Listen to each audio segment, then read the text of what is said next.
నాంపల్లి అంబార్కీ భవన్ వద్ద రాష్ట్ర bar owners association ఆధ్వర్యంలో మౌన దీక్ష నిర్వహించారు. ప్రభుత్వానికి గణనీయమైన ఆదాయం అందిస్తున్నప్పటికీ తమ సమస్యలు పరిష్కరించడంలో నిర్లక్ష్యం చేస్తున్నారంటూ వారు ఆవేదన వ్యక్తం చేశారు. జీవో 145ను వెంటనే రద్దు చేయాలని, వైన్ షాపుల వద్ద పర్మిట్ రూములు ఇచ్చిన అనుమతుల నిబంధనల ప్రకారం అమలు చేయాలని డిమాండ్ చేశారు. సమస్యలు పరిష్కరించే వరకు శాంతియుతంగా మౌన దీక్ష కొనసాగిస్తామని రాష్ట్ర బార్ ఓనర్స్ అసోసియేషన్ అధ్యక్షుడు దామోదర్ గౌడ్ తెలిపారు. బార్ల పక్కన బెల్ట్ షాపులు రిజిస్టర్ లీజ్ రీడ్ లేకుండా రిజిస్టర్ లీజ్ రీడ్ పర్మిట్ రూమ్లు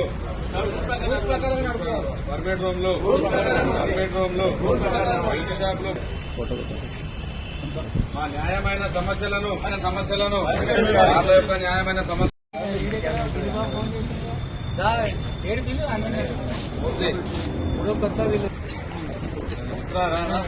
కృష్ణ